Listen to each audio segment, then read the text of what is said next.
Nurse Claire Jenkins had sworn an oath to save lives, putting her directly at odds with the chief of medicine's chilling order to stand down and let him die. Even as the blood of the city's most feared mafia boss stained the pristine hospital floor, Claire's reckless decision to intervene would spark a brutal gang war and alter her destiny forever. The rain came down in sheets against the reinforced glass windows of St. Jude's Medical Center. It was 2:14 a.m. on a Tuesday, the dead hour of the graveyard shift, when the world outside usually fell silent. But in the trauma ward, silence was a luxury Clary Jenkins never expected. At 28, Clary was the best trauma nurse on the floor. She had seen it all: gunshot wounds, multi-car pile-ups, and the desperate, frantic eyes of people realizing they were taking their last breaths.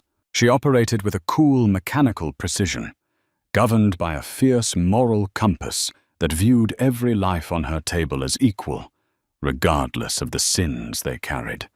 That philosophy was about to be put to the ultimate test. The automatic doors of the emergency bay shattered off their tracks as 3 black Cadillac Escalades crashed onto the ambulance ramp, completely ignoring the triage protocols. Before the security guards could even reach for their radios, a dozen men in tailored Italian suits swarmed the entrance. They weren't frantic family members. They moved like a military unit, their coats falling open to reveal the unmistakable steel of shoulder-holstered firearms. "We need a doctor, now!"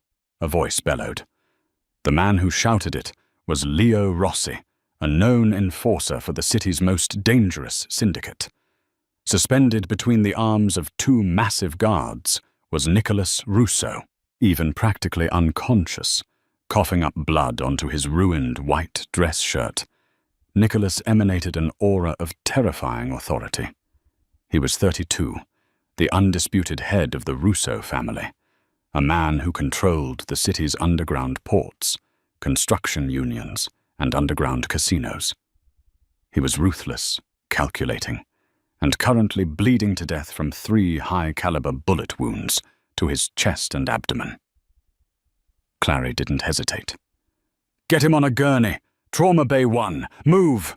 she ordered, her voice slicing through the chaos. She didn't care about the guns or the $1,000 suits. She saw a crashing patient. They hauled Nicholas onto the stretcher. Clary immediately began assessing the damage, pressing sterile gauze hard against his right side, where the blood flow was the heaviest. His skin was dangerously pale, covered in a sheen of cold sweat. "Tachycardic, pulse is thready. He's hypotensive. We need O-negative blood. Start 2 large-bore IVs and get the crash cart ready." Clary barked to the junior nurses, who were frozen in fear. "Don't just stand there. Move!" Suddenly, a heavy hand grabbed Clarice's shoulder and violently yanked her back from the gurney. "Step away from the patient, Nurse Jenkins," a cold, authoritative voice commanded. It was Dr. Harrison Caldwell, the chief of surgery and the hospital administrator. Caldwell was a man who cared more about the hospital's elite reputation and his own bank account than the Hippocratic Oath. He looked at Nicholas Russo, then at the mobsters, his face an unreadable mask. "Dr. Caldwell, he has a perforated lung and possible arterial bleeding in his abdomen. He needs to go to an OR immediately," Clary pleaded, trying to step back toward the patient. "I said step away," Caldwell snapped. He turned to Leo Rossi. "Gentlemen, Saint, Jude's is not equipped to handle a situation of this magnitude safely. We are instituting a lockdown. I have already contacted a specialized secure transport. They will take Mr. Russo to a private surgical facility run by our affiliates." Leo's eyes narrowed, his hand drifting toward his jacket. "He doesn't have time for a joyride, Doc. You fix him here, or I paint this lobby with your brains." Caldwell didn't flinch. If you shoot me, there is no surgeon left to operate. The transport is 5 minutes away. We will stabilize him here with pressure dressings until they arrive. That is my final clinical decision." Clary stared at Caldwell in absolute horror. 5 minutes? Nicholas wouldn't last 3. As an experienced trauma nurse, she recognized exactly what Caldwell was doing. He wasn't stabilizing the patient. He was stalling. He was doing just enough to appear compliant while practically guaranteeing the patient would bleed out on the table. Then the realization hit her like a physical blow. The rumors of Caldwell's crippling gambling debts, the whispers that Victor the Viper Moretti, Nicholas Russo's biggest rival, had been buying off politicians and city officials. Caldwell was on Moretti's payroll. The secure transport wasn't an ambulance.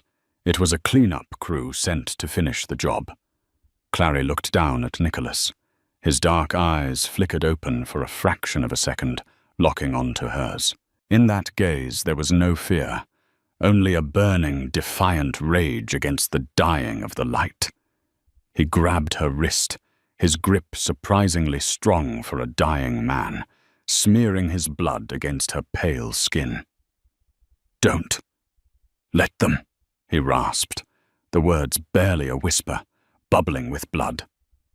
Dr. Caldwell stepped forward, violently prying Nicholas's fingers off Clary. "Nurse Jenkins, take the rest of the staff and wait in the break room. I will monitor his vitals until the transport arrives." "He will die, Dr. Caldwell." "You are killing him," Clary said, her voice shaking with a mixture of terror and outrage. "You are dangerously close to losing your license, Clary. I am your superior. Get out, now." The hospital security, men who answered directly to Caldwell, stepped in, nervously flanking the Russo enforcers. Leo Rossi looked torn, unaware of the medical reality, trapped between holding a gun to a doctor's head and trusting the man to keep his boss alive until this supposed transport arrived. Clary backed away, her hands covered in Nicholas's blood.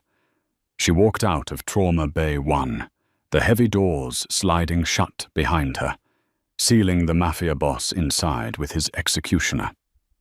The clock on the wall read 2:22 a.m. Clary paced the sterile hallway, just out of sight of Trauma Bay 1. Her heart was hammering against her ribs like a trapped bird. She could hear the rain lashing against the building, a furious drumbeat matching her anxiety. She looked at her blood-stained hands. The metallic scent of copper filled her nose. She closed her eyes, remembering the oath she had taken when she received her nursing pin. "I will do all in my power to maintain and elevate the standard of my profession. I will devote myself to the welfare of those committed to my care." There were no exceptions in that oath for criminals. There were no clauses that allowed her to look the other way when a corrupt doctor ordered a murder by medical neglect. She made her decision. If she let Nicholas Russo die, she would be no better than the men who shot him. Clary sprinted toward the resident lounge. She burst through the door, startling Dr. Liam Hayes, a brilliant but chronically anxious first-year surgical resident who was frantically reviewing flashcards. "Liam, I need you. Now. Bring a mobile surgical kit, the heavy clamp set, and meet me at the service elevator in exactly 60 seconds, Clary demanded, her tone leaving zero room for argument. "Clary? What? Why? I'm not supposed to." "A man is bleeding to death on our floor because Caldwell is stalling. If you ever wanted to be a real doctor, Liam, tonight is your night. 60 seconds. Clary ran back to the supply closet near the trauma bays. She grabbed 6 units of O-negative blood, shoving them into a cooler. Next, she approached the electrical panel for the emergency ward. With a silent prayer, she threw the breaker switch for the lights in the main corridor. Darkness immediately swallowed the hallway, followed a second later by the dim, red hum of the emergency backup lights. Shouts of confusion erupted from the Russo enforcers and hospital security. Using the chaos, Clary slipped through the side connecting door into Trauma Bay 1. Caldwell was standing over Nicholas, doing absolutely nothing, checking his gold Rolex. He turned, startled by the power surge. Before he could react, Clary grabbed a heavy metal oxygen tank wrench and brought it down hard on the back of Caldwell's knee. The doctor let out a pathetic yelp and collapsed to the floor. "You crazy bitch," Caldwell hissed, clutching his leg. "You're dead. You hear me? Dead!" Clary ignored him. She hit the release on the gurney's wheels and shoved it toward the back exit of the bay, the doors that led to the old, decommissioned east wing of the hospital. "Hey, what's going on in there?" Leo Rossi's voice boomed from the other side of the main doors. "I'm saving his life. Hold the door," Clary yelled back, pushing the heavy gurney with all her might. She navigated the darkened corridors of the abandoned wing, the squeaking of the gurney wheels sounding like gunshots in the silence. She reached Operating Room 4, a room stripped of modern tech, but still equipped with an old surgical table and basic overhead lights tied to the generator. Liam was waiting there, trembling, clutching a sterile tray of surgical instruments. When he saw who was on the gurney, the blood drained from his face. "Clary, that's Nicholas Russo. If he dies on this table, his men will flay us alive. If he lives, the police—" "Stop talking and scrub in, Dr. Hayes," Clary ordered, lifting Nicholas onto the surgical table with a massive heave. "We don't have an anesthesiologist. I'm going to push a heavy dose of propofol and fentanyl. You need to open him up, find that arterial bleeder, and clamp it. I will manage his vitals and fluids." Nicholas's breathing was shallow, a terrifying rattle filling his chest. Clary quickly established the IV lines, squeezing the bags of O-negative blood to force them into his depleted system faster. Liam took a deep breath, his hands shaking violently as he picked up the scalpel. He looked at Clary. She nodded, her eyes fierce and unwavering. "Cutting now," Liam whispered. For the next 45 minutes, Operating Room 4 became a battleground.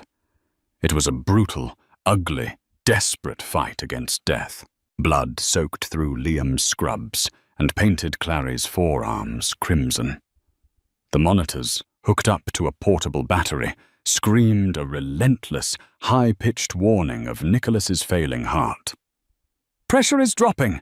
60/40! Clary yelled over the chaotic beeping. "He's crashing. Where is it, Liam?" "I can't see. There's too much blood."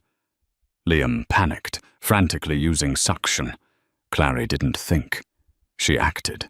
She reached her bare hands into the surgical cavity, her fingers navigating the slippery, warm terrain of Nicholas's internal organs, searching by pure instinct and anatomical memory. Her fingers brushed against a pulsing tear. "Here, I've got my finger on the hepatic artery. Clamp it right above my hand," she shouted. Liam slammed the surgical clamp down. Instantly, the welling pool of blood slowed to a halt. Clary watched the monitor. 65/45, 70/50, 85/60. The rhythm of his heart stabilized. He wasn't out of the woods, but he was no longer actively dying. Liam staggered back, falling against the tiled wall, sliding down to the floor as he gasped for air. Clary let out a shaky breath, beginning the arduous process of suturing the surrounding tissue. Suddenly, the heavy metal doors of the operating room were violently kicked open. 4 men stormed in, assault rifles raised. Leading them was a man Clary didn't recognize, a man with cold, reptilian eyes and a tailored grey suit. It wasn't Leo Rossi. Well, well, the man purred, looking at Nicholas's unconscious body. Dr. Caldwell said he had a rogue nurse on his hands. It seems the rat was telling the truth. Clary recognized the description from the whispers in the break room. This was Victor the Viper Moretti. Caldwell's secure transport had arrived, and they hadn't come to take Nicholas to a hospital. They had come to finish the assassination. Moretti raised a silenced pistol, aiming it squarely at Clary's forehead. "You did a great job patching him up, sweetheart, but it's time for you and Dr. Frankenstein down there to clock out permanently." Before Moretti could pull the trigger, a thunderous explosion echoed from the hallway. Gunfire erupted, loud, unsilenced, and deafeningly close. Leo Rossi and the Russo enforcers crashed through the adjoining scrub room windows, raining glass and lead into the operating theater. Moretti's men returned fire. Clary threw herself over Nicholas's body, using herself as a human shield as bullets tore through the ancient medical equipment, shattering monitors and ripping plaster from the walls. The firefight lasted only 10 seconds, but to Clary, it felt like an eternity. When the smoke cleared, Moretti's men lay dead on the floor. Moretti himself was bleeding from a gunshot wound to the shoulder, pinned to the wall by Leo Rossi, who held a combat knife to the rival boss's throat. Leo looked past his bleeding enemy, his eyes locking onto Clary, who was still draped protectively over his boss's surgical table. He saw the clamped artery, the empty blood bags, and the steady rise and fall of Nicholas's chest. "You saved him," Leo said, his rough voice tinged with a terrifying reverence. Beneath Clary, Nicholas Russo shifted. The heavy sedatives were wearing off. His dark, dangerous eyes fluttered open. He looked past the dead bodies, past the smoke, and stared directly up into Clary's pale, terrified face. He slowly lifted a heavy, blood-stained hand, his knuckles brushing against her cheek. "I owe you my life, nurse," Nicholas whispered, his voice dark and gravelly. "And a Russo never forgets a debt." Clary stood frozen as the Mafia men began to carefully unhook Nicholas from the monitors, preparing to move him to an actual secure location. She had saved a life, but as she watched the most dangerous man in Chicago being carried away, looking back at her with a predatory intensity, Clary realized she had just traded her quiet, normal life for something infinitely more terrifying. The fallout was immediate, brutal, and entirely unglamorous.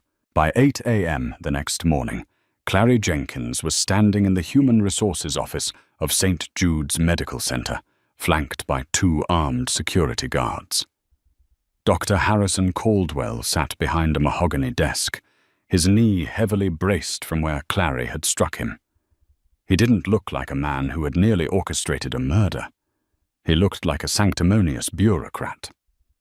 "Gross insubordination, assault on a superior, aiding and abetting a known fugitive," Caldwell listed, sliding a termination paper across the desk. "I have already contacted the Illinois Board of Nursing. Your license is suspended pending a full criminal investigation. The police will be contacting you shortly, Ms. Jenkins. You are finished in Chicago." Clary didn't sign the paper. She turned and walked out, her chest tight with a suffocating mixture of rage and grief. She had done the right thing. She had honored her oath, and it had cost her everything. Dr. Liam Hayes, the resident who had helped her, had already been quietly transferred to a rural clinic downstate, effectively burying his career. The system wasn't broken. It was working exactly as men like Caldwell designed it to. For 3 weeks, Clary hid in her cramped second-floor apartment in Logan Square. She drained her savings, paying for a lawyer who seemed more afraid of the hospital's legal team than interested in defending her. She applied for waitressing jobs, but every time an employer ran a background check and saw the pending felony investigation, the doors slammed shut. The real terror, however, wasn't the poverty. It was the paranoia. Black SUVs with tinted windows began idling across the street on Fullerton Avenue. She received silent phone calls at 3 a.m. Victor the Viper, Moretti had survived the shootout at the hospital, and in the Mafia underworld, leaving a witness alive was a fatal error. Clary knew it was only a matter of time before Moretti's men came to finish what they started. On a suffocatingly humid Tuesday evening, the inevitable happened.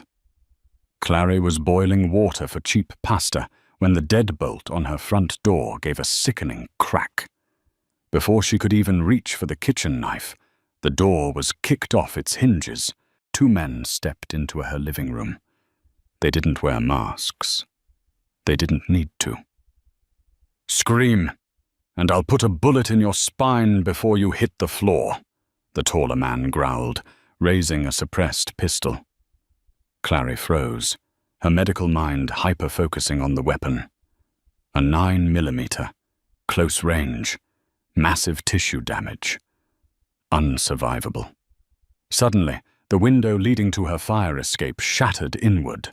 A shadow detached itself from the darkness. It was Leo Rossi. He moved with terrifying, practiced violence. He didn't shout. He just acted. He drove a combat knife into the gun-wielding hitman's shoulder, pinning him to the drywall while simultaneously sweeping the legs out from the second man. A sickening crunch echoed through the apartment as the second man's head hit the cast-iron radiator. In less than 5 seconds, the threat was neutralized. "Pack a bag, nurse. You have 3 minutes," Leo said, breathing heavily as he wiped his blade on the unconscious man's jacket. "I'm not going anywhere with you," Clary stammered, backing away. "You brought this into my life." Leo leveled a hard, uncompromising stare at her. "Moretti sent these guys because Caldwell tipped him off that you're about to be subpoenaed by the district attorney. Caldwell wants you dead, so you can't testify about his little delay tactics in the ER. You stay here, you die. You come with me, you live. 3 minutes." Clary grabbed a duffel bag, throwing in clothes, her passport, and her worn copy of Grey's Anatomy. 45 minutes later, the armored Escalade turned off the public highway and passed through a heavily guarded wrought-iron gate on Sheridan Road in Lake Forest. The estate was massive, a sprawling limestone mansion hidden behind centuries-old oak trees. Leo led her through the grand foyer, past men holding submachine guns, and down into a converted sub-basement. Clary stopped dead in her tracks. It wasn't a dungeon. It was a state-of-the-art intensive care unit. The monitors, the ventilators, the sterile lighting. It was better equipped than St. Jude's. Sitting up in a mechanical hospital bed, surrounded by financial ledgers and multiple encrypted laptops, was Nicholas Russo. The color had returned to his face, though he moved with the stiff, guarded posture of a man nursing a freshly sutured abdomen. He looked up, his dark eyes locking onto hers, with that same predatory intensity she remembered from the operating room. "Welcome to my home, Clary," Nicholas said, his voice smooth and commanding. "You ruined my life," Clary fired back, the fear suddenly melting into exhaustion and anger. "I saved you, and in return I lost my job, my license, and now I'm being hunted by assassins in my own kitchen." Nicholas didn't flinch. He closed his laptop. "Caldwell ruined your life. Moretti is trying to end it. I am the only reason you are currently breathing." He gestured to a chair beside his bed. "Sit." Reluctantly, Clary sat. "I told you a Russo never forgets a debt," Nicholas continued, leaning forward, wincing slightly as his stitches pulled. "I am going to give you your life back. But to do that, I need to completely destroy Victor Moretti and Harrison Caldwell. And I need your help to do it." "I'm a nurse, not a gangster," Clary said firmly, crossing her arms. "I don't kill people." "I have enough men who kill people," Nicholas replied, a dark smirk playing on his lips. "I need your brain. When my men hacked Caldwell's financials, we found a gap. He's laundering millions for Moretti, but the money vanishes before it hits the offshore accounts. There has to be a physical ledger, a paper trail. Caldwell is too old school to trust the cloud." Clary's mind raced back to her years walking the halls of St. Jude's. She remembered the decommissioned East Wing, the very place she had dragged Nicholas to save his life. She remembered Dr. Caldwell's strict, bizarre rule that no janitorial staff was allowed in the old administrative records room on the 4th floor. "The East Wing," Clary whispered. "Room 402. It's supposed to be condemned, but the lock is a high-security biometric scanner. It makes no sense for an empty room." Nicholas's eyes lit up with dangerous satisfaction. "Leo!" "On it, boss," Leo grunted from the doorway. The next 48 hours were a masterclass in organized, bloodless warfare. Nicholas didn't send hitmen to the hospital. Instead, he used Clary's intelligence to send an elite ghost team into the East Wing.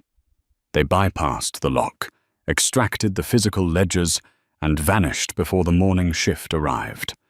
The ledgers contained exactly what Nicholas suspected: detailed records of Caldwell funneling Moretti's drug money through St. Jude's Charitable Pediatric Foundation, skimming 20% to pay off his own gambling debts.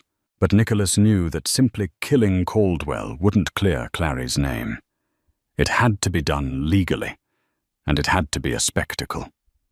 On a Friday morning, an anonymous, heavily encrypted data dump was sent simultaneously to the FBI's Organized Crime Division, the IRS, and the lead investigative reporter at the Chicago Tribune. By noon, the hospital was swarming with federal agents. Dr. Harrison Caldwell was arrested in the middle of a press conference, handcuffed and dragged out in front of the flashing cameras of the local news. The charges were staggering: money laundering, racketeering, and conspiracy to commit murder. To save himself, the cowardly doctor immediately flipped on Victor Moretti, trading decades of the Viper's secrets for a plea deal in a white-collar prison. Moretti, realizing his empire was collapsing, tried to flee the country. He booked a private charter out of O'Hare International Airport. But Nicholas was always 3 steps ahead. When Moretti stepped onto the tarmac, he wasn't greeted by his pilots. He was greeted by Leo Rossi and a dozen heavily armed federal marshals, tipped off anonymously by the Russo syndicate. Moretti was taken into custody without a single shot fired, effectively ending the gang war and securing Nicholas's absolute control over the city. 3 months later, the dust had settled. With Caldwell's corruption exposed, the Illinois Board of Nursing issued a formal public apology to Clary Jenkins. Her medical license was fully reinstated, her record wiped clean of the bogus felony charges. The new hospital administration offered her the position of head of trauma, complete with a massive salary increase. Clary turned it down. Instead, she stood in the center of a newly renovated, sprawling warehouse in the West Loop district. The space was filled with millions of dollars worth of cutting-edge medical equipment, pristine surgical bays, and a fully stocked pharmacy. The heavy metal doors rolled open, and Nicholas Russo walked in. He moved fluidly now, the gunshot wounds fully healed. He wore a tailored charcoal suit, looking less like a street thug and more like the king of the city. "The MRI machine arrives tomorrow," Nicholas noted, looking around the immaculate clinic. "Are you sure this is what you want, Clary?" You could have had the penthouse corner office at St. Jude's. Clary looked at him, a soft, confident smile touching her lips. The system at St. Jude's only works for the people who can afford it. This clinic, this is for the people who fall through the cracks, the undocumented, the desperate, the people who show up at 2 a.m. with nowhere else to go. And the occasional mafia boss bleeding out? Nicholas asked, stepping closer. The air between them hummed with that undeniable, dangerous electricity that had sparked on the night they met. Only if he promises not to bleed on my new floors, Clary replied, not backing down as he closed the distance between them. Nicholas reached out, gently tucking a stray lock of hair behind her ear. His touch was incredibly gentle for a man with so much blood on his hands. You saved my life, Clary. I built this clinic for you, but I won't pretend I don't want more. I am a dangerous man to stand beside. Clary looked into his dark eyes, no longer afraid of the shadows that surrounded him. She had faced down corrupt doctors, survived hit men, and stitched up a kingpin on a rusted table. She knew exactly who he was, and she knew exactly who she was. I'm a trauma nurse, Nicholas, Clary whispered, stepping into his embrace. I specialize in dangerous situations. If you were hooked by Clary's bravery and Nicholas's fierce loyalty, hit that like button right now. This story proves that doing the right thing, even when it's terrifying, can change your destiny. Share this video with someone who loves a dark, dramatic romance with intense twists. Don't forget to subscribe and ring the bell so you never miss our next thrilling, real-life inspired drama. What would you have done in Clary's shoes? Drop a comment below.